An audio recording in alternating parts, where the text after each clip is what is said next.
Listo, profe. Bueno, vamos a comenzar a hablar de la historia del constitucionalismo en Occidente y en Colombia, ¿cierto? Para eso he dividido el tema, digamos, como en dos grandes bloques. Uno, el constitucionalismo occidental, hablar un poco del proceso de nacimiento, desarrollo y consolidación, o lo que podríamos denominar la evolución del constitucionalismo en Occidente. Y dos, un segundo bloque que será la historia del constitucionalismo en Colombia, es decir, cómo evolucionó, cómo fue el proceso de nacimiento, desarrollo y consolidación del constitucionalismo en Colombia. Esta reflexión o digamos, este ejercicio más descriptivo que analítico tiene dos o tres propósitos. El primero de ellos es poder identificar cuáles son los rasgos característicos de esos dos procesos, ¿sí? Del proceso de evolución del constitucionalismo en Occidente y el proceso de evolución del constitucionalismo en Colombia. Cuando hablo de las características, me refiero a esos elementos que permiten distinguir al constitucionalismo occidental y colombiano de otras dimensiones de evolución o de otras formas de evolución de las organizaciones sociales en la historia de la humanidad, ¿sí? Eso es lo primero, identificar esas características.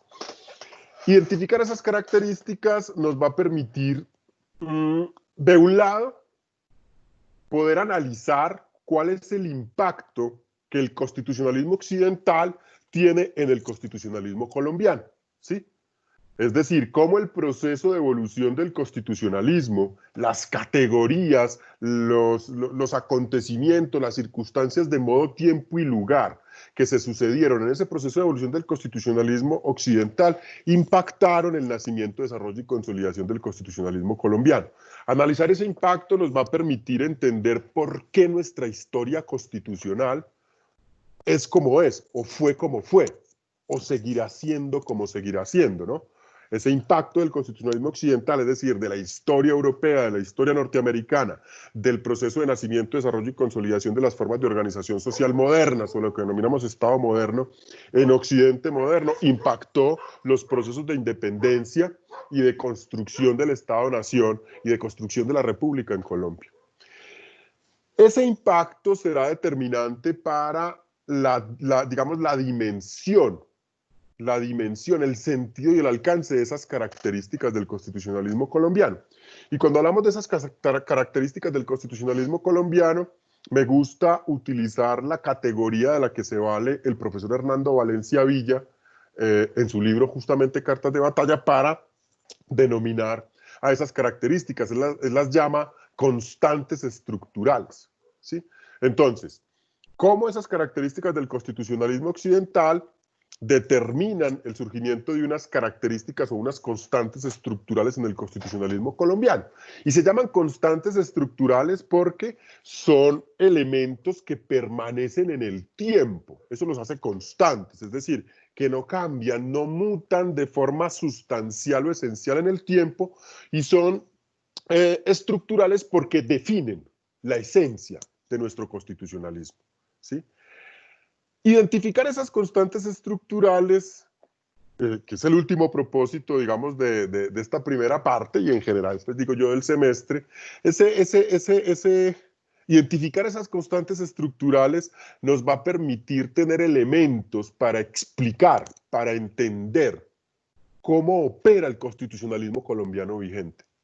Y cuando hablo de cómo opera, es que nos va a permitir tener elementos para entender por qué la constitución política vigente se interpreta como se interpreta y se aplica como se aplica. En el sentido en el que esos procesos de interpretación no son gratuitos.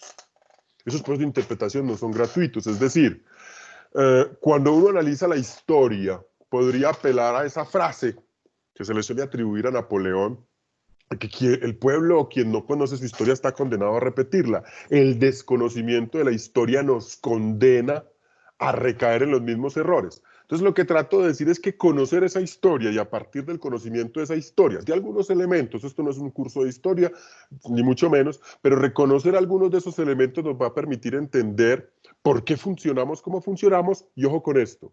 Y en virtud de que entendemos eso, si tenemos elementos conceptuales y teóricos para entender eso, poder proponer o formular estrategias que permitan resolver, solventar esas condiciones existenciales. ¿Cuáles? Estas condiciones existenciales en las que vivimos. Porque finalmente, entre otras, el rol de abogado nos impone, digamos, una responsabilidad social muy fuerte, y es transformar las condiciones existenciales, transformar el entorno de las personas que acuden a nosotros como profesionales. Para eso somos los abogados, en cualquiera de los roles en los que nos desempeñemos. Entonces me parece muy importante conocer. Entonces hoy vamos a empezar a hablar de eso. ¿Hasta ahí está bien? ¿Sí? Sí, Perfectamente, profe. doctor. Sí. Esto dice que llevamos 44 minutos grabando. Bueno. Entonces voy a comenzar.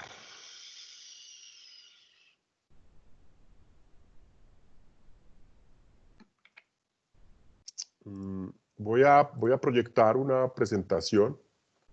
¿La están viendo? Sí, doctor. Sí, Digamos, profe. donde recojo los elementos pues, que guían como esta descripción, esto de lo que vamos a hablar, ¿sí? Esta presentación está, digamos, compuesta como de tres bloques. Un gran bloque, digamos, de naturaleza descriptiva y que está fuertemente apoyada en las propuestas de historia constitucional europea y norteamericana del profesor Mauricio Fioravanti, donde vamos a tratar de identificar el contexto, esto de las circunstancias de modo, tiempo y lugar que concurrieron al proceso de nacimiento, desarrollo y consolidación del constitucionalismo. Y a la par de esas circunstancias, cuáles son las ideas políticas que inspiraron, justificaron, explicaron o analizaron ese contexto, esas circunstancias de modo, tiempo y lugar. Y a partir de esa relación poder extraer o poder dar cuenta de esas características. ¿Sí? Eso es lo primero.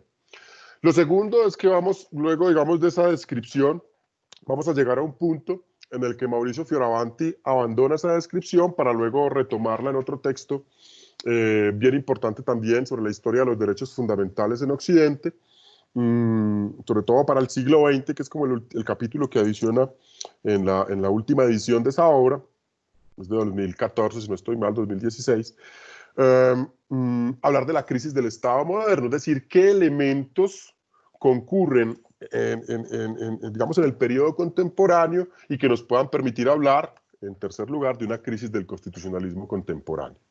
Y serán esos elementos, la crisis del constitucionalismo contemporáneo, los que orientarán, ¿sí? Los que orientarán en términos justificativos el resto del curso.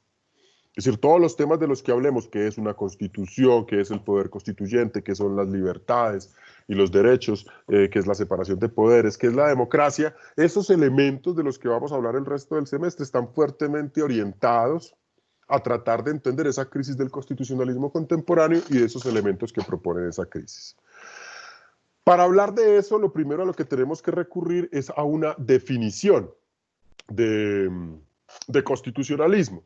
Y para hablar de esa definición, pues apelo a la definición que nos ofrece el profesor Mauricio Fioravanti, que es una definición bastante funcional en términos históricos, es decir, es una definición que apela de un lado a esa descripción del proceso de evolución del constitucionalismo, pero además de que da cuenta de ese proceso, es funcional para entender cómo operan las constituciones contemporáneas, que creo que en últimas es lo más importante.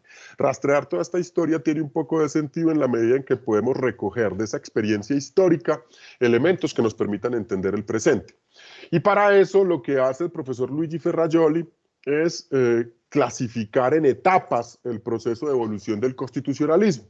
Entonces, él hablará de un constitucionalismo primigenio, revolucionario y liberal, y entenderá en ese sentido, cuando hace esa descripción, que el constitucionalismo puede definirse como una corriente de pensamiento, como una ideología, es decir, como un sistema de ideas orientadas a la limitación del poder a partir de su separación y del reconocimiento de las libertades. Es decir, el propósito, la teleología del constitucionalismo es asegurar la limitación del poder, y para ello el constitucionalismo construyó todo un andamiaje teórico y conceptual, ¿sí? Alrededor de lo que es la separación del poder público y lo que son las libertades. Y ese librito del que estoy hablando, La evolución de los derechos fundamentales en la historia de Occidente, que está referenciado también en la literatura, en la unidad de derechos humanos, cuando hablamos de la teoría de los derechos humanos, digamos que también enriquece mucho este debate. Uno debería leer esos dos libros a la par. Ese otro libro también lo consiguen con Juan Carlos Ceballos, ese fue quien me lo vendió a mí, aquí haciéndole pauta a Juan Carlos. Entonces entenderíamos que el constitucionalismo es una corriente de pensamiento, insisto, que procura, que tiene una teleología, una finalidad, un propósito de naturaleza política, que es limitar el poder a partir del reconocimiento de la necesidad de que hay que separarlo, es decir, que hay que despojar a un solo individuo de la concentración del poder, del imperium, es decir, la posibilidad de cobrar impuestos, convocar a la guerra para perder la vida, disponer de los bienes, disponer de la libertad y distribuirla entre distintos sujetos. Pero además en reconocer en los individuos un conjunto de prerrogativas, privilegios, libertades, ahora llamados derechos, que le permitan protegerse del ejercicio del poder. Doctor, ¿Sí? ¿puedes repetir esa definición de constitucionalismo, por favor? Digamos que para eso, digamos, va a quedar la grabación, pero vale que la repito. Y ahí está la definición, así comienza el libro de Fioravanti. Es una corriente de pensamiento, un sistema de ideas, una corriente ideológica que tiene como propósito último la limitación del poder a partir del reconocimiento, de un lado, de la necesidad de separarlo, es decir, del principio de separación de poderes, y de otro, del principio de libertades y derechos, es decir, del reconocimiento de las libertades y los derechos. Y vamos a ver que estos dos elementos se articulan al componente democrático, es decir, las constituciones contemporáneas desarrollan, digamos, a grosso modo, esos tres elementos. Todas las constituciones contemporáneas, el régimen orgánico, el principio de separación de poderes, el régimen dogmático, el principio de inalienabilidad de los derechos, y el régimen democrático, todo el sistema de gobierno democrático. Digamos, todos los elementos, todos los diseños institucionales para garantizar la democracia, la vigencia de la democracia. Y esos son, digamos, los tres temas, por eso son los ejes articuladores de las unidades del curso. ¿Ok? Para poder hablar de esto se hace necesario precisar. Cuando hablamos de constitucionalismo, nos estamos refiriendo a un fenómeno que es posible, digamos que debe ser circunscrito a la historia de Occidente moderno. Y cuando hablamos de la historia de Occidente moderno, nos estamos refiriendo a una porción particular del planeta, ¿sí? Que es Occidente, que conocemos como hemisferio occidental, que está constituido por Europa y América, ¿cierto? Y no a todo su proceso histórico, sino que lo circunscribimos a el proceso de nacimiento, desarrollo y consolidación del Estado moderno, el liberalismo y la democracia. Hablar de constitucionalismo implica entonces, en los términos en los que lo estamos planteando, hablar de constitucionalismo implica entonces hablar de la relación que existe entre el proceso de evolución del Estado moderno, el proceso de evolución del liberalismo como plataforma ideológica, ¿sí?, en la que se soporta todo ese proceso de evolución del Estado moderno, en la democracia, que es un concepto, digamos, antiguo, pero que tiene una suerte de revival con la crisis del medioevo, la caída de los poderes absolutistas medievales, ¿sí? Y la configuración de los regímenes o de las monarquías democráticas, de las monarquías republicanas o de los regímenes republicanos, ¿sí? Y la existencia de algo que hablaremos en la segunda unidad que llamamos constitución, ¿cierto? Entonces está articulado eso. Y cuando hablamos de la modernidad, pues nos referimos a un, digamos, a un periodo, ¿sí? A un periodo que está comprendido aproximadamente desde el siglo XV-XVI hasta nuestros días. Voy a ponerlo hasta nuestros días porque vamos a hablar que también hay un periodo contemporáneo, pero que podemos rastrear antecedentes importantes desde el siglo XIII. De eso vamos a hablar también más adelante.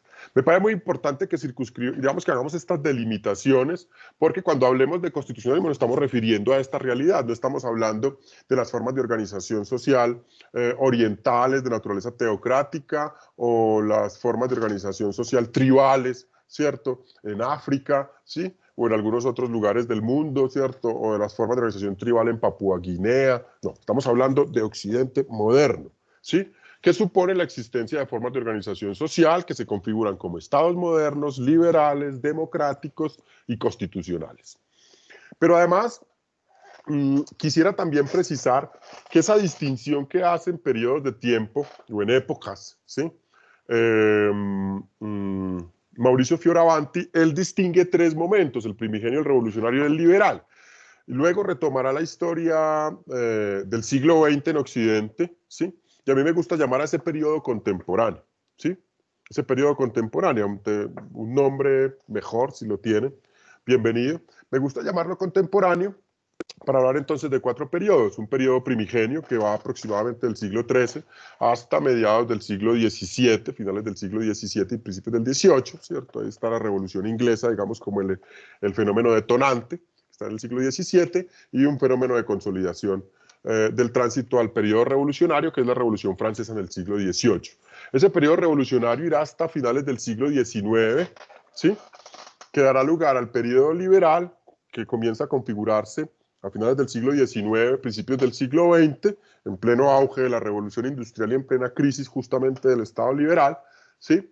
Y que va hasta mediados del siglo XX. Y el punto de inflexión entre ese periodo liberal y lo que llamamos contemporáneo es la finalización de la Segunda Guerra Mundial, que da lugar a 2 cosas que son importantes en las que nos vamos a concentrar muchísimo el resto del semestre, que es el proceso de democratización de las naciones europeas en el contexto de la segunda posguerra, ¿sí? El periodo de posguerra y la configuración de los bloques occidental y oriental en el mundo, ¿cierto? El bloque oriental comunista liderado por Rusia, por la URSS, y el bloque occidental capitalista liderado por Estados Unidos, y el proceso de constitucionalización de los ordenamientos jurídicos que se desata a partir de los años 60, 70, ¿sí? Como una nueva plataforma teórica e ideológica para tratar de interpretar y explicar el papel de las constituciones en las formas de organización social o en los estados, pues en las configuraciones estatales. Esa es más o menos, digamos, como la ruta. A partir de este momento voy a tratar de pasar entonces para identificar esas características de cada periodo, esos elementos de contexto, esas circunstancias de modo, tiempo y lugar, ¿sí? En las que se produce digamos, que concurren a ese periodo, y las ideas políticas que tratan, digamos, que dan lugar a él, que lo fundamentan o lo justifican y que lo analizan, ¿cierto? Que lo explican o lo analizan, ¿sí? Insisto que como no es un curso de historia, voy a tratar de plantear algunos elementos, digamos, como los más relevantes, ¿sí? Para ahondar en eso, pues está la historia de las revoluciones de Eric Hobsbawm. Digamos, es un muy buen libro para ahondar en ese periodo revolucionario hasta, digamos, hasta la entrada hasta mediados del siglo XIX aproximadamente, principios, mediados del siglo XIX, y para la historia del siglo XX, pues historia del siglo XX también de Eric Hobsbawm, es un muy buen libro, que se los recomiendo, pues. Bueno, vamos a comenzar entonces, ¿hasta ahí todo bien? Vamos a comenzar con el constitucionalismo primigenio. Y lo primero que quiero, digamos que me gustaría mencionar, es que la constitución en el constitucionalismo primigenio no es la constitución como la entendemos en la contemporaneidad, y ni siquiera la constitución de la modernidad. El periodo primigenio, que comienza aproximadamente en el siglo XIII, hay un hito histórico que es la Carta Magna de 1215.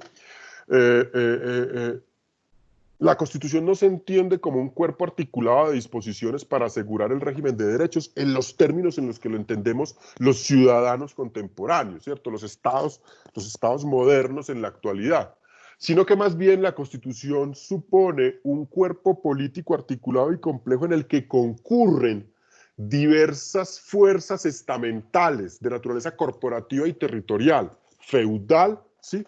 Y que les permite un proceso de negociación, lo que Fioravanti llama un pacto o un acuerdo de sometimiento, ¿sí? Entre todas esas fuerzas, que garantiza el equilibrio y la proporcionalidad en el ejercicio de esos poderes para efectos de asegurar la existencia común, ¿sí?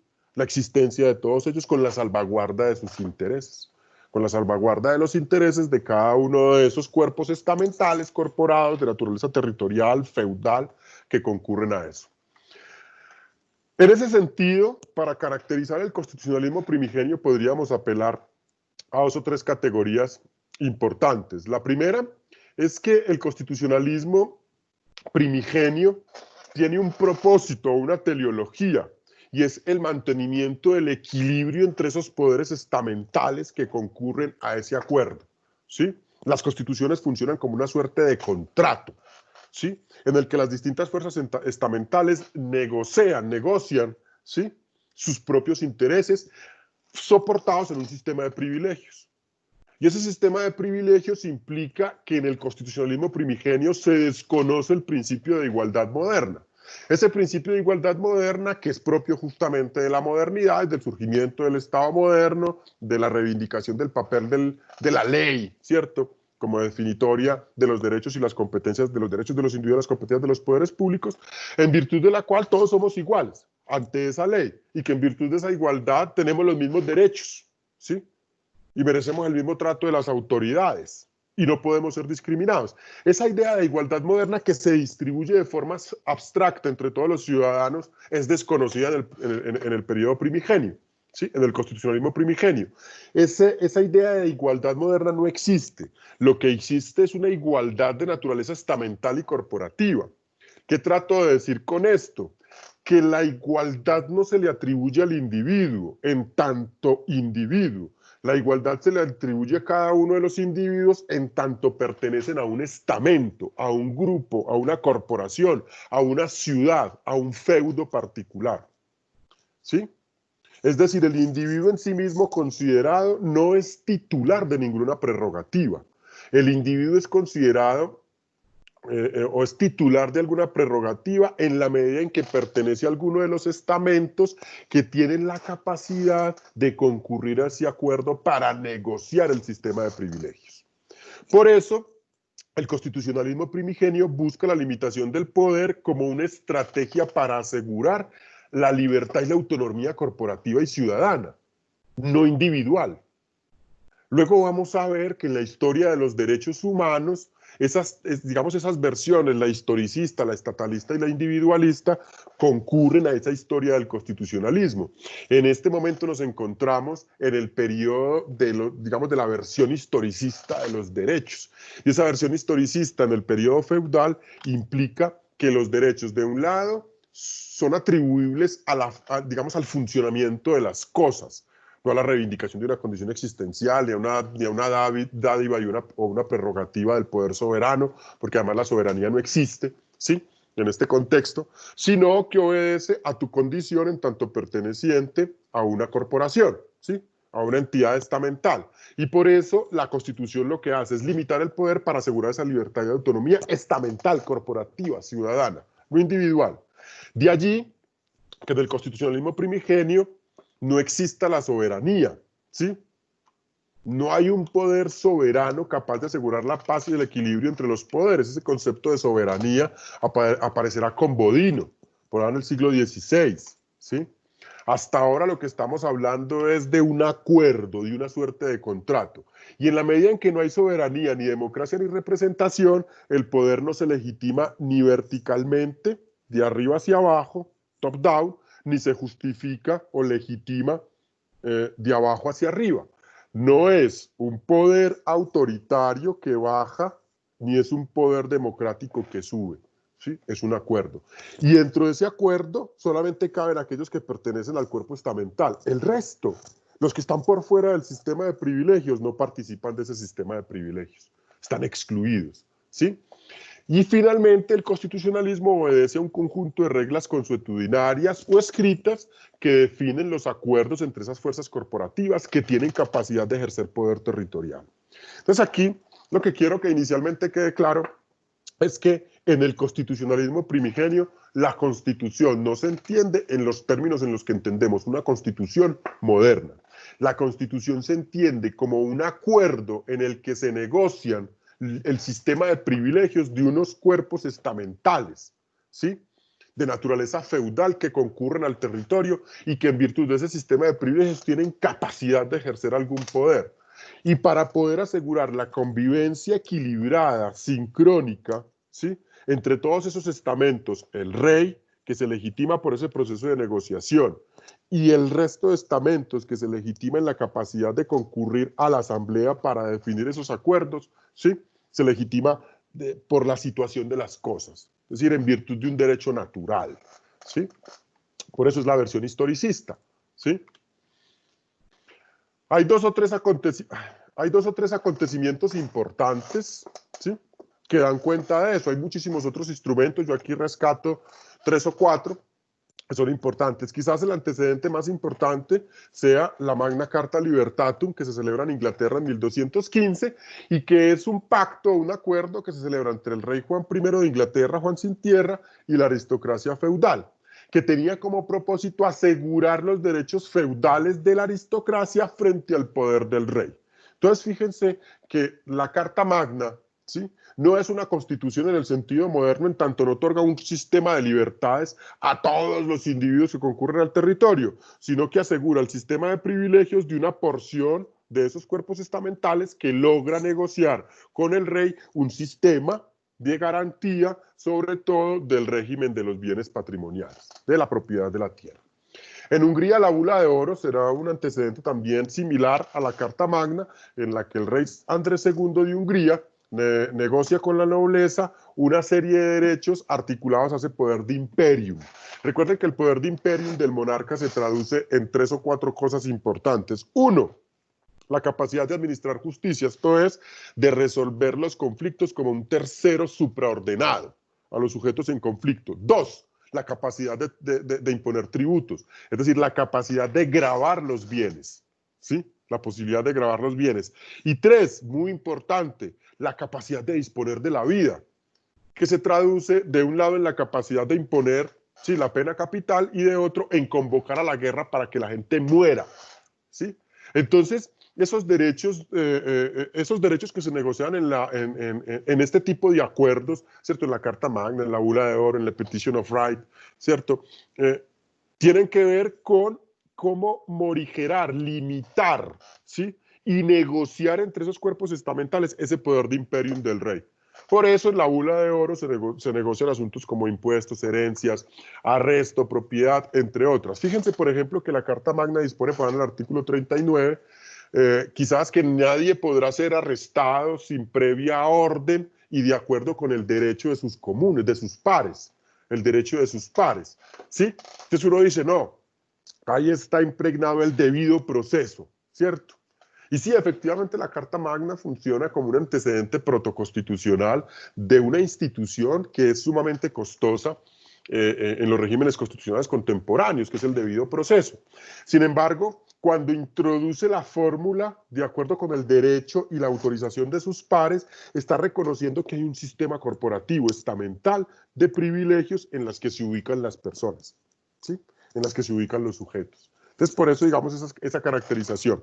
Viene en 1628, que es como el periodo previo a la Revolución Inglesa, y que es el periodo, digamos, de declive del constitucionalismo primigenio, la Petition of Right, donde el rey Carlos I de Inglaterra negocia con el Parlamento algunas disposiciones relacionadas con impuestos, acantonamiento, encarcelamiento y ley marcial, y que justamente el desconocimiento de esos acuerdos estamentales a los que se llega en la Petition of Right terminan desatando lo que se conoce como el periodo revolucionario inglés o como la Revolución Inglesa. Cuando hablamos de constitucionalismo, tenemos que referirnos a la historia de 3 lugares en el mundo occidental: Inglaterra, Francia y Estados Unidos. Y es muy importante tener esto presente porque nuestra historia constitucional, y cuando hablo de nuestra historia constitucional me refiero a la historia constitucional colombiana, está fuertemente determinada por lo que sucedió en Inglaterra, lo que sucedió en Francia y lo que sucedió en Estados Unidos. En Inglaterra en el marco de la Revolución Inglesa, en Francia en el marco de la Revolución Francesa y en Estados Unidos en el marco de la Guerra de Independencia, que por eso digamos ese componente histórico de esto.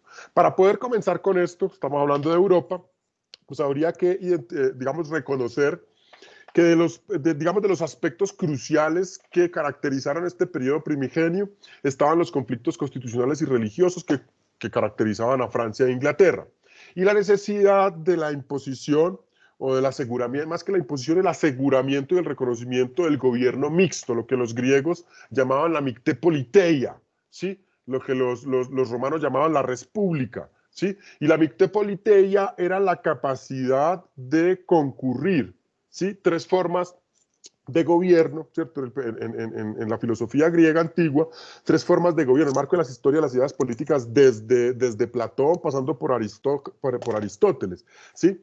Y es la concurrencia de la monarquía, la república y la democracia. Y esa mictepoliteia es el gobierno mixto, ¿sí? De ahí que fuera necesaria en Inglaterra la distinción entre el gobernáculo y la jurisdicción, es decir, la posibilidad de imponer impuestos, convocar a la guerra y regular las relaciones exteriores, gobernáculo, y jurisdicción, la capacidad de administrar justicia, con lo que en Francia se conocía como la representación de la comunidad política a través de la constitución mixta. Por eso, vamos a ver ahora que estas dos realidades, la inglesa y la francesa, ¿sí? ¿Cómo mencionarlo? Digamos, definen dos rutas del constitucionalismo occidental. Y ahí, digamos, quedaría una pregunta lanzada para que la reflexionemos cuando terminemos de hablar de la historia constitucional colombiana, y es, en Colombia, ¿qué tradición adoptamos? ¿La inglesa, la francesa o la norteamericana? O si adoptamos de cada una algunos elementos, ¿cuáles? De otro lado, esa constitución mixta o esa mixté politeia estaba caracterizada por la dualidad del sistema constitucional, que implicaba en Inglaterra la tensión entre el rey y el parlamento frente al antiguo régimen. Y cuando hablamos del antiguo régimen nos referimos justamente al conjunto de acuerdos o de pactos que de forma natural, recuerden que el constitucionalismo primigenio es un constitucionalismo de la naturaleza de las cosas, que de forma natural emergían de la historia inglesa, ¿cierto? Del reino en Inglaterra. De ahí que la concurrencia del rey al parlamento, ¿sí?, que es un principio del constitucionalismo inglés, sea tan importante, porque es la forma de asegurar ese equilibrio de esa constitución mixta. La forma de organizar las fuerzas e instituciones que concurren al ejercicio del poder. Por su parte, en Francia, ese pacto originario estaba anclado a la idea de la representación. Por eso Francia va a ser tan importante en el periodo revolucionario. Inglaterra es fundamental en el periodo primigenio. Pero Francia también reconoce que existe un pacto originario de derecho natural en el que el rey deriva su potestad, el rey deriva su imperium, ¿sí? El rey deriva esa posibilidad de gobernar, ¿sí?, de la atribución popular que se hace de su poder, ¿sí? Ahora, el concepto de pueblo o nación será un concepto posterior en la teoría constitucional propia del periodo revolucionario francés, pero, digamos, la idea central es que el rey no ejerce su poder en virtud ni de la iluminación divina, ni de los pactos de sangre. El rey ejerce su poder porque le ha sido atribuido por quienes concurren a ese territorio.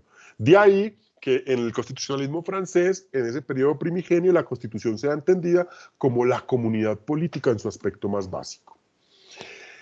Este fenómeno es analizado y, digamos, bueno, fundamentado y analizado por distintos teóricos. Quizás los más importantes sean Maquiavelo, que termina siendo el padre del constitucionalismo republicano, quien es el primero que incorpora el concepto de igualdad civil o de igualdad ciudadana, que es una igualdad estamental, no es el concepto de igualdad formal moderna, ¿sí?, que se impone en el gobierno de las fuerzas territoriales. Cada uno de los estamentos es reconocido en virtud de su sistema de privilegios en condiciones de igualdad para negociar el pacto, y que en esa medida implica no comprometer la integridad de la cosa pública. La forma de asegurar la vigencia de la cosa pública, de la res pública, es garantizar que todas esas fuerzas estamentales concurran a la negociación del sistema de privilegios. Bodin resulta fundamental con sus 6 libros de la República porque es quien introduce al constitucionalismo, a la teoría constitucional, el concepto de soberanía, ¿sí? Y de ahí que defienda la constitución mixta, es decir, ese constitucionalismo en el que concurren las distintas fuerzas estamentales representadas en Inglaterra por el rey y el parlamento y representadas en Francia por la monarquía, la iglesia y el tercer estado o la asamblea, ¿sí? En la asamblea. Al introducir ese concepto de soberanía, además, define la Constitución como una organización de poderes y procedimientos de decisión, dándole, digamos, o más bien, digamos, dándole un sentido. Hay otros teóricos, digamos, menos referenciados, pero que ya hablaban, digamos, de los componentes constitucionales y de la distinción de esos contenidos. Pero será en Bodin donde comenzamos a distinguir eso que luego llamaríamos los componentes orgánicos de la Constitución. Montesquieu, en el espíritu de las leyes, que es el que introduce el concepto de libertad política, que será tan costoso, tan importante para el constitucionalismo moderno.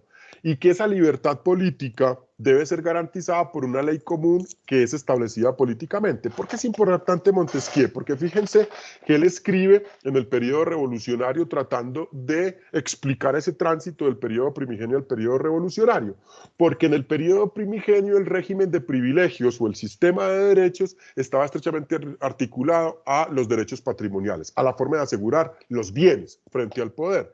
Los conceptos de libertad política que si bien existían, es decir, eso que luego llamaríamos libertades positivas, hay una confusión en eso, luego la explicamos, o los derechos de participación política, alguien podría afirmar que estaban asegurados en la medida en que se garantizaba la participación en la asamblea, en ese proceso de negociación de ese acuerdo, en el periodo primigenio, a los estamentos, pero esos estamentos no concurrían en virtud de un derecho a la participación de la representación, concurrían en virtud de la necesidad de defender sus intereses, su sistema de privilegios ante el rey.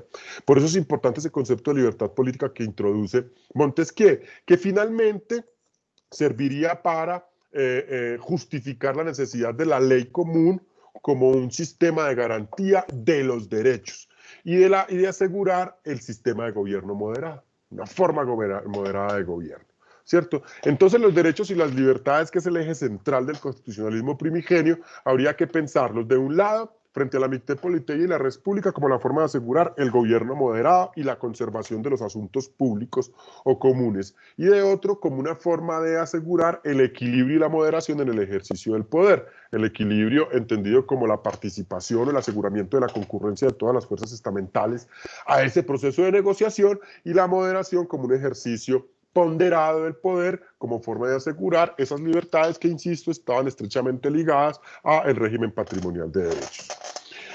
En síntesis, podríamos decir que la Constitución en el periodo primigenio es un patrimonio histórico, ¿sí?, de origen racional y natural, que es resultado de la sabia organización de las fuerzas y las instituciones y que contribuye a una relación de equilibrio, ¿sí?, entre la razón y la convivencia.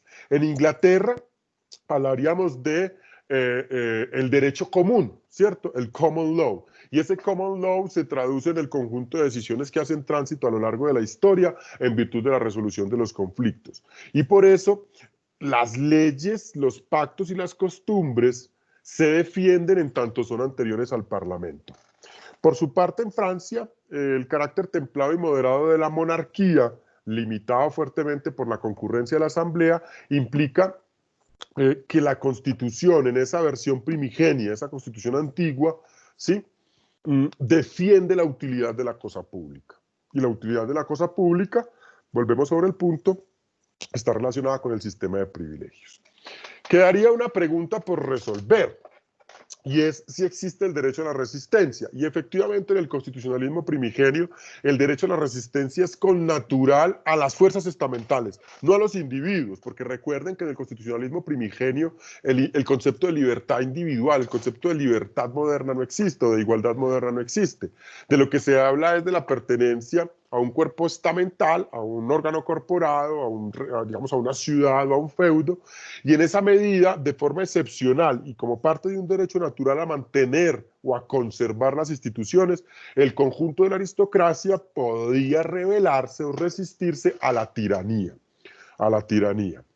La Constitución, dice Fioravanti, en el periodo primigenio no es una norma que se aplique a la comunidad por la voluntad de un poder definido, porque no es sustancialmente más que la propia comunidad en su aspecto más básico y característico.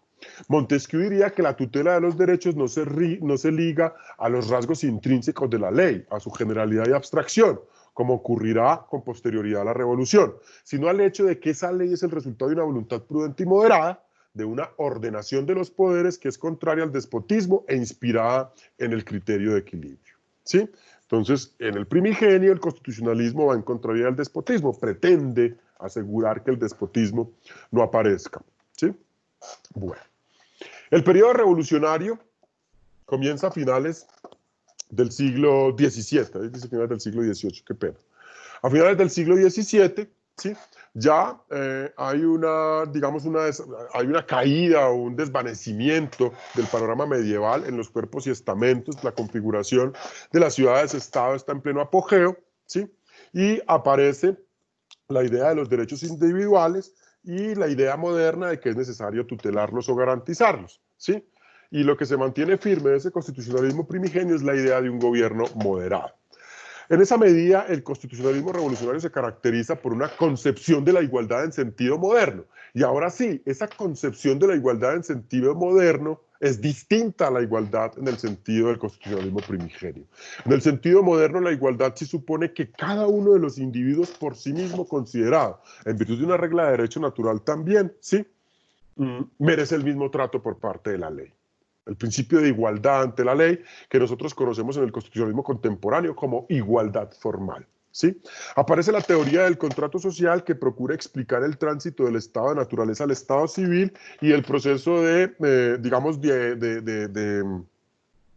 dejación o de desvinculación del individuo de una serie de libertades que le permiten asegurar otro tipo de libertades mucho más costosas y que se le terminan entregando al soberano, ¿sí?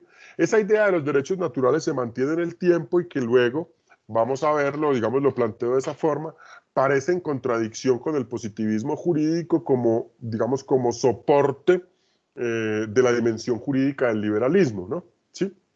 Pero se mantiene esa idea de los derechos naturales, aparece el principio democrático y en esa medida la tensión entre el gobierno representativo y el gobierno directo, ¿sí? Con ese revival de la democracia griega, ¿sí? Hay una concepción de la soberanía y la nación como un poder incontenible, y esto es particularmente importante en Francia. En Inglaterra, la teoría del poder constituyente no tiene, en el constitucionalismo inglés, la teoría del poder constituyente no tiene muchísimo sentido, porque el constitucionalismo inglés implica el mantenimiento de ese sistema de cosas que la historia les ha heredado. En el constitucionalismo revolucionario francés, el pueblo o la nación es el fundamento mismo del ejercicio del gobierno. Y en ese sentido, el poder constituyente, con fundamento en esas ideas de la soberanía y la nación, ¿sí? Se define como un poder incontenible. Y vamos a ver la importancia que tiene para el constitucionalismo liberal y el constitucionalismo contemporáneo.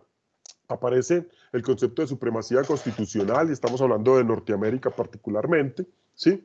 Y esa tensión con la idea francesa del constitucionalismo francés de supremacía de la ley, ¿sí? Encuentra su fundamento en el constitucionalismo republicano, maquiavélico, ¿sí? Y democrático rusoniano, y se define finalmente como o más bien mantiene esa idea del constitucionalismo primigenio de la necesidad de limitar el poder a través del ejercicio moderado y equilibrado del gobierno. Entonces, digamos que estos son como los tres contextos importantes del constitucionalismo revolucionario. De un lado, la Revolución Inglesa, entre 1642 y 1688. De otro, la Guerra de Independencia Norteamericana, entre 1776 y 1787. Y de otro, la Revolución Francesa, entre 1789 y 1799. Aquí, digamos, trato como de plantear a grandes rasgos el proceso de evolución de cada uno de esos fenómenos. El proceso revolucionario inglés comienza con el fin del reinado de Carlos y termina con la Revolución Gloriosa en 1688. Entre ellos está digamos, la República Británica, que fue un periodo bastante corto, entre 1649 y 1660, el protectorado de Cromwell, ¿sí? Entre 1653 y 1659, y finalmente, insisto, con la Revolución Gloriosa, que implica el derrocamiento de Jacobo II y el inicio de la democracia parlamentaria en Inglaterra. La Guerra de Independencia Norteamericana, ¿sí?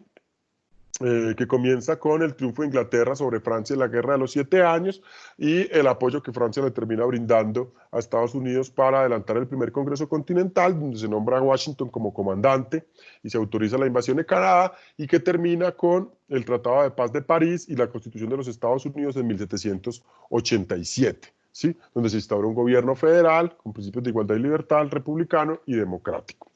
Y finalmente está el proceso revolucionario francés, que comienza con la Asamblea Nacional y la toma de la Bastilla entre 1789 y 1790, ¿sí? Y la proclamación de los derechos del hombre y del ciudadano en 1789, que fundamentarán la primera Constitución de Francia de 1791, y que terminará con el golpe de Estado del 18 de Brumario en 1799 y la expedición de la Constitución del año octavo, 1799, que carecía de derechos y permitía la concentración del poder en manos de Napoleón.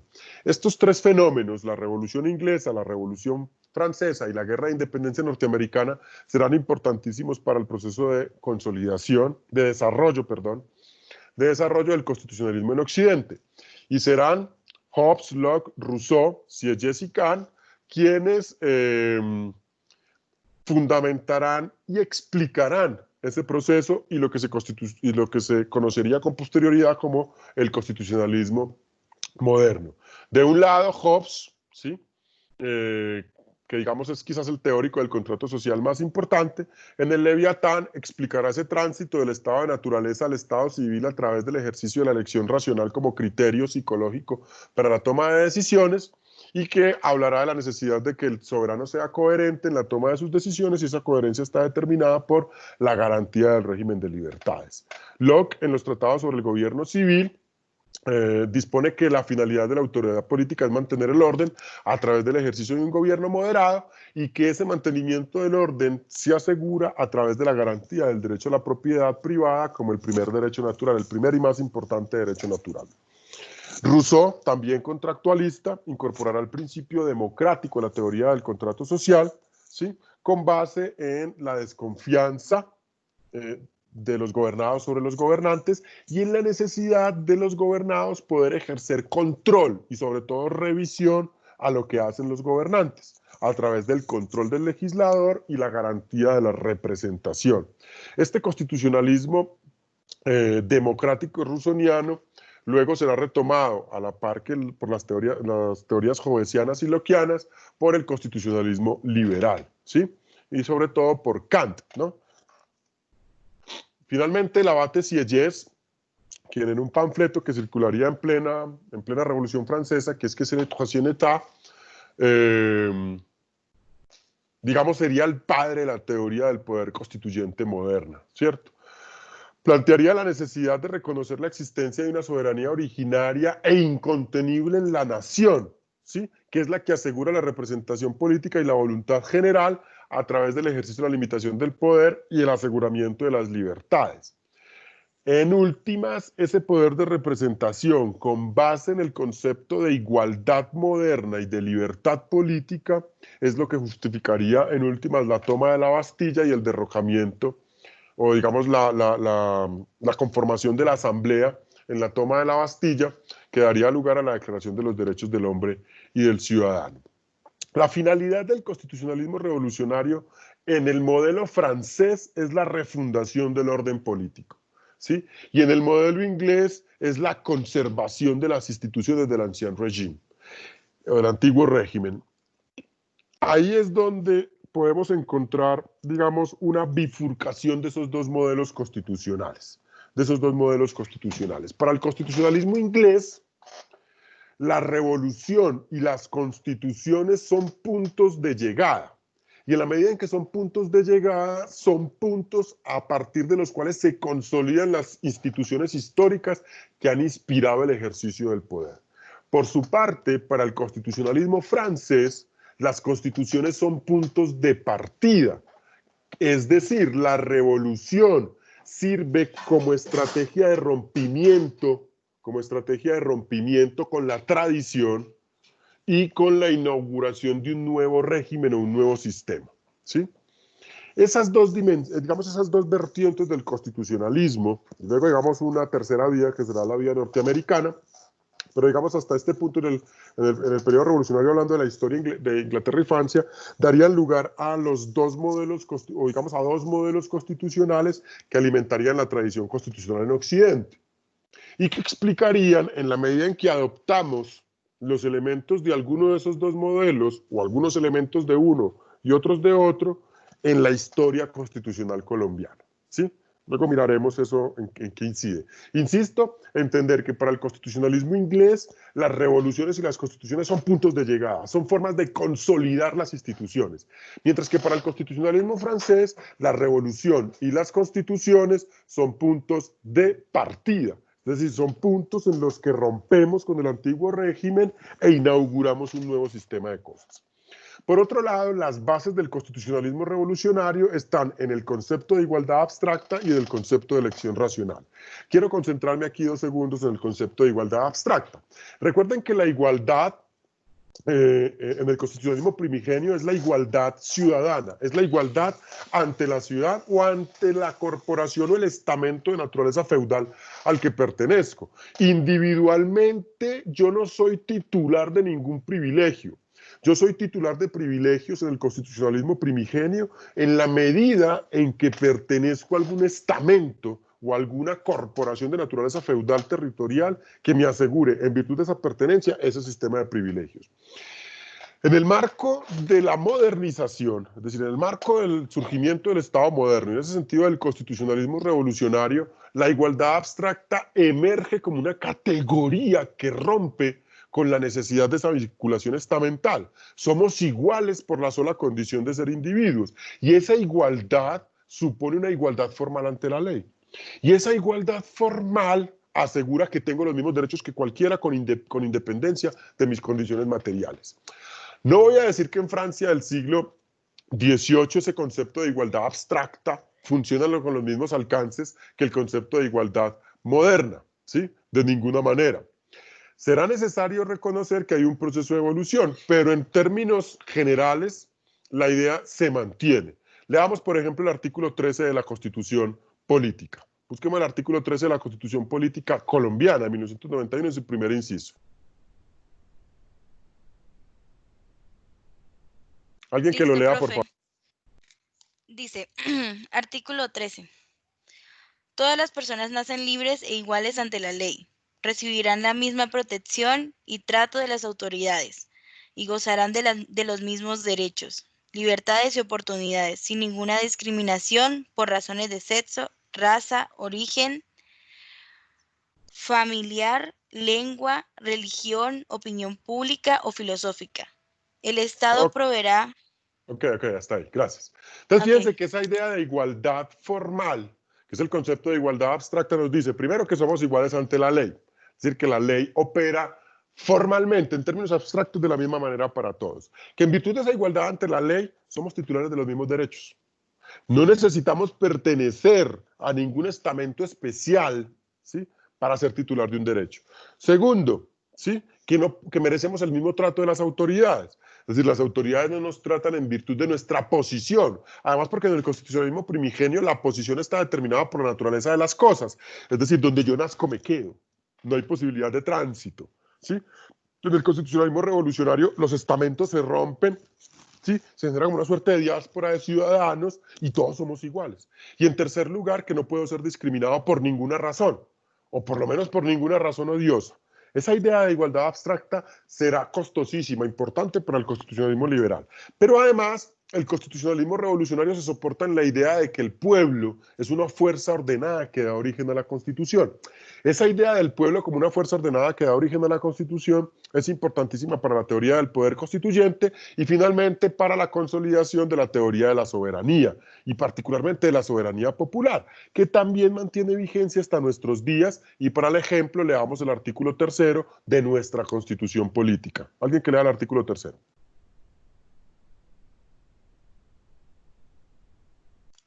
Listo, profe, ya lo tengo. Dice, artículo 3. La soberanía reside exclusivamente en el pueblo, del cual emana el poder político. El pueblo la ejerce en forma directa por medio de sus representantes, en los términos que la Constitución establece. Ok. Entonces, fíjense que lo que está diciendo el artículo 3, que es el que consagra el principio de soberanía popular, lo que está diciendo el artículo 3 es que el pueblo es el titular de la soberanía. Si el poder soberano está en cabeza del pueblo, y es del pueblo de donde nace el poder público. El origen del poder público es el pueblo. Y ese pueblo ejerce esa soberanía, ese poder, ¿sí?, que es el que le da origen a todo el sistema normativo. En términos contemporáneos, digamos, no funciona de la misma forma en el periodo revolucionario, pero estoy diciendo, digamos, cuál es la influencia de estas ideas. Ese pueblo ejerce esa soberanía o a través de la representación, democracia representativa, o directamente, ¿cierto? Democracia directa, participación democrática. Entonces, esas ideas se mantienen hasta nuestros días. Ahora, la gran pregunta, o una de las grandes preguntas del periodo revolucionario es, ¿cómo asegurar que los representantes, en este caso el legislador, ¿sí?, no cede a presiones particulares o personales? Y ello se logra a través del otorgamiento al pueblo o a la nación del poder de exhortación, de control, vigilancia sobre el cumplimiento de las obligaciones del legislador. ¿Pero por qué sobre el legislador? porque el marco de la representación democrática, digamos, el proceso de desarrollo del Estado moderno, pone en el legislador, ¿sí?, la titularidad del poder de manifestación de la voluntad soberana. Y eso también se mantiene hasta nuestros días. Leamos el artículo cuarto del Código Civil vigente en Colombia.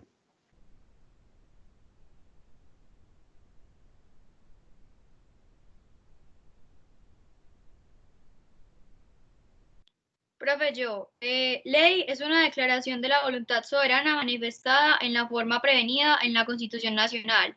El carácter general de la ley es mandar, prohibir, permitir o castigar. Ok, entonces fíjense que la ley es la manifestación de la voluntad soberana.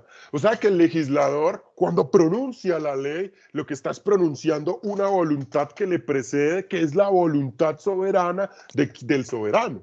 ¿Y quién es el titular de esa voluntad soberana? El pueblo. Por lo menos en los términos de nuestra Constitución. Lo que estoy tratando de denunciar es la forma como esas instituciones que son incorporadas en el marco del constitucionalismo revolucionario se mantienen hasta nuestros días. Y luego veremos en el marco, cuando veamos la unidad de teoría democrática, vamos a ver cómo existen mecanismos de control, ¿sí?, democrático sobre el ejercicio del poder. Por eso, en el constitucionalismo revolucionario, ya la Constitución no tiene como función limitar el poder. Tiene como función asegurar la coherencia de quien manifiesta esa voluntad soberana y la expresa a través de la ley.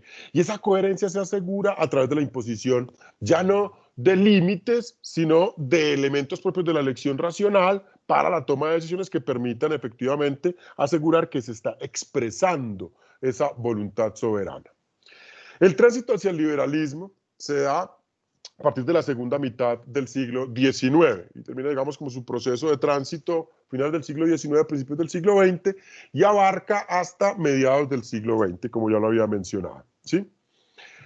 Serán importantes esa distinción entre el concepto de revolución inglesa y de concepto de revolución en Inglaterra y en Francia, y en ese sentido el surgimiento de esos dos modelos constitucionales, como ya lo expliqué, la comprensión de que las constituciones son estrategias o soluciones políticas moderadas y que ahorita se hace necesario limitar el principio de soberanía y su poder normativo. Sí, vamos a ver ahorita cuáles son los retos del constitucionalismo liberal.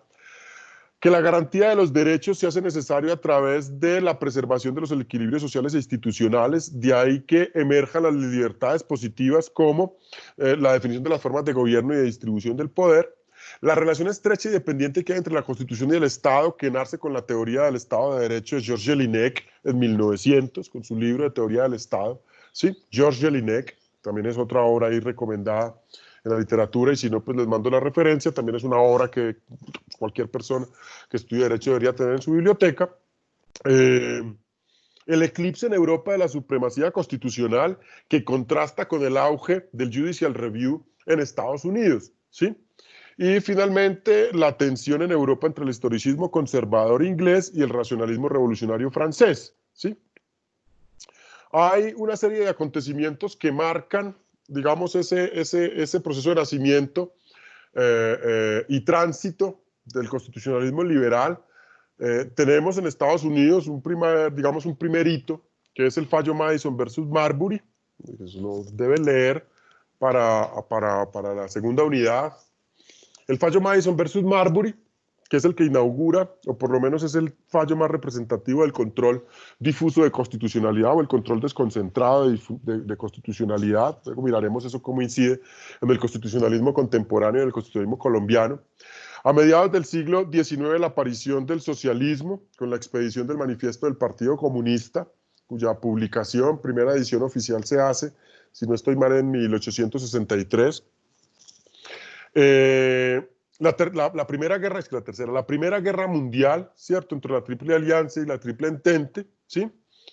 La Revolución Rusa en 1917, que da lugar a la creación de la Unión de Repúblicas Socialistas Soviéticas.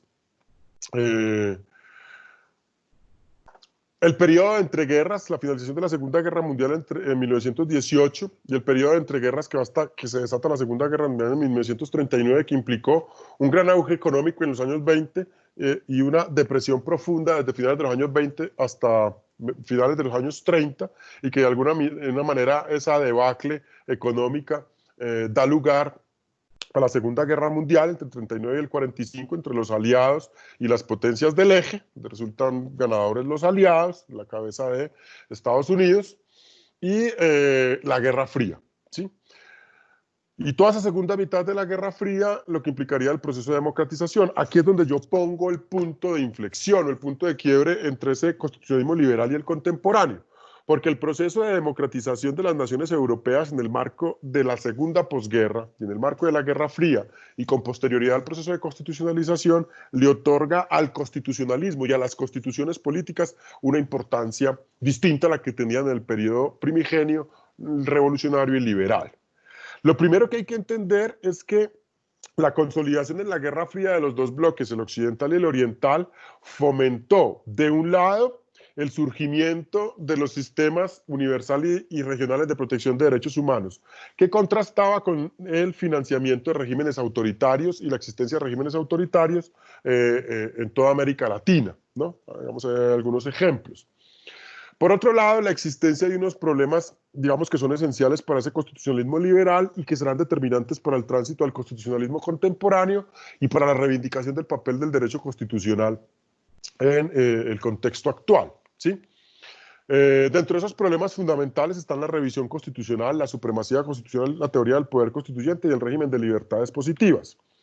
Y para explicarlos, entre otros, tenemos a Constant con los principios de política aplicables a todos los gobiernos representativos, quien introduce el concepto de soberanía limitada y soberanía popular.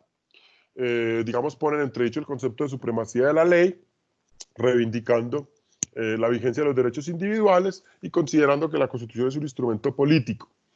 Tocqueville, quien escribe de la democracia en América, que iba a ser a 2 tomos, pero no alcanzó a escribir los 2, donde hace un análisis del modelo democrático representativo y republicano de Estados Unidos, describiendo pues ese proceso de democratización y el impacto de la forma de gobierno democrática, representativa y republicana en Estados Unidos en el proceso legislativo y el ejercicio de la política en Norteamérica, ¿sí? Hegel, que digamos es el nostálgico del constitucionalismo europeo, quien lamenta pues que la constitución jurídica desconozca y rechace la constitución estatal. Hegel es el padre del constitucionalismo estatalista y de la teoría estatalista de los derechos, como vamos a ver más adelante, ¿sí? Y finalmente Jelinek, que es el padre de la teoría del Estado de Derecho, tiene un libro que se llama Teoría General del Estado, que es un clásico que les recomiendo que compren también. Entonces se consigue en cualquier librería especializada, en cualquier librería jurídica. Juan Carlos Ceballos lo tiene, que hace una crítica a la versión jovesiana y rusoniana de Estado, de la representación de la soberanía, que permite la sustracción de la soberanía absoluta del monarca por otra, que es la del pueblo, y más bien incorpora la idea del Estado de Derecho.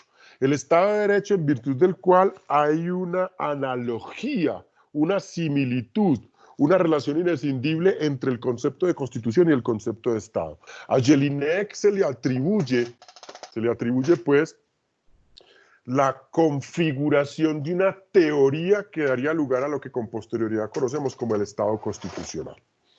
Frente a la revisión constitucional, uno podría pensar que la revisión de la literatura nos permite pensar, de un lado, que esa revisión constitucional pone en entredicho la vigencia de las constituciones. El periodo revolucionario le heredó al periodo liberal esa idea de que las revoluciones son la forma de instaurar nuevos modelos. Y eso sería bastante costoso, como parte del modelo francés, a la tradición constitucional latinoamericana y particularmente colombiana, ¿sí? El carácter supremo de la Constitución queda en entredicho y las constituciones se convierten, como lo dice el profesor Hernando Valencia Villa, en cartas de batalla y desatan nuevas batallas que se denominan batallas por la carta, ¿sí? Por eso en Colombia hemos tenido un montón de instrumentos constitucionales. Voy a mencionarles los que tengo aquí en la memoria. 17 constituciones provinciales entre 1811 y 1815. Luego viene la Reconquista Española, la independencia definitiva en 1819 y comenzamos. 1819, Constitución de Cúcuta, 1821. 1830, 1832, 1843, 1858, 1863, que es la de los Estados Unidos de Colombia, 1886, 1991, me faltó la de 1853, 1853, 58, 63, 86 y la Constitución Política del 91, ¿cierto? Entonces ahí, digamos, tenemos 10 constituciones nacionales más 17 constituciones provinciales entre el 11 y el 15. Y de esas constituciones nacionales tenemos que la de 1886, que es una constitución que duró 105 años, tuvo 67 reformas constitucionales. Y la constitución política de 1991, que acaba de cumplir 29 añitos, el 4 de julio, tiene, si no estoy mal, 52, 53 reformas constitucionales a la fecha. Fíjense la convulsión, el gran dinamismo constitucional, que es herencia de ese periodo, digamos, de ese modelo constitucional francés. Por otro lado, esa tensión entre el historicismo conservador y el racionalismo revolucionario da lugar a una tercera vía. Que permita, de un lado, conservar los principios de la revolución, es decir, la necesidad de mantener en manos de la nación o del pueblo la titularidad del poder constituyente, sin que el ejercicio de ese poder constituyente exacerbado, desbordado, ilimitado, irracional, ¿sí? Impida que las constituciones mantengan vigencia en el tiempo, ¿sí?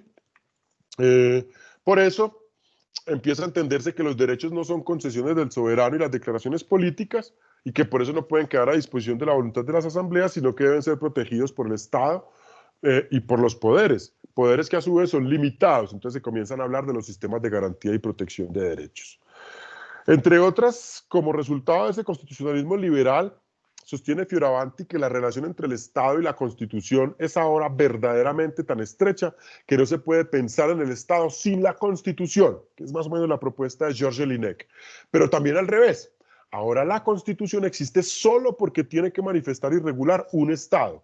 Fuera del Estado, la Constitución se mantiene en el vacío y tiende inexorablemente a quedar reducida a un mero ideal político, ¿sí?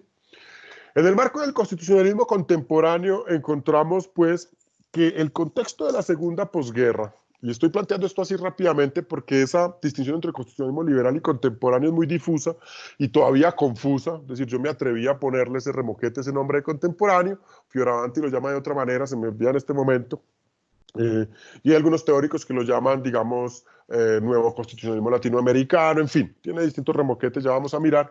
En el marco de ese constitucionalismo contemporáneo tenemos, de un lado, la configuración de los bloques en el marco de la Guerra Fría, ¿sí? La aparición de los sistemas de protección de derechos humanos, uno, el sistema universal con la creación de las Naciones Unidas, ¿sí? Y de otro lado, los sistemas regionales en Europa, América y África. En América aparece el Sistema Interamericano de Protección de Derechos Humanos con la creación de la Corte Interamericana, de la Comisión y la Corte Interamericana en la declaración, en la Convención Americana sobre los Derechos Humanos en 1969. Y paradójicamente la sistemática violación de derechos humanos respaldadas por revoluciones y golpes militares financiados por los bloques occidental y oriental que desestabilizan económica, política y socialmente a América Latina, ¿sí? Y al resto del mundo al resto del tercer mundo, ¿no? ¿Cierto? Hay algunos ejemplos. Y eso pone al constitucionalismo contemporáneo en digamos, una situación de crisis. Aquí menciono 5 o 6 cosas que, insisto, van a ser retomadas en sus momentos en el desarrollo de las otras unidades. De un lado, la crisis del Estado liberal y del Estado de bienestar, la crisis del Estado liberal que se confirma a principios del siglo XX y el Estado de bienestar en la tercera mitad, en el tercer cuarto del siglo XX. La caída del bloque soviético que rompe con la bipolaridad del mundo, que da final, pues digamos que pone fin a la Guerra Fría, ¿sí? Que rompe con la bipolaridad del mundo y que vuelve al mundo unipolar, ¿sí? Con Estados Unidos a la cabeza.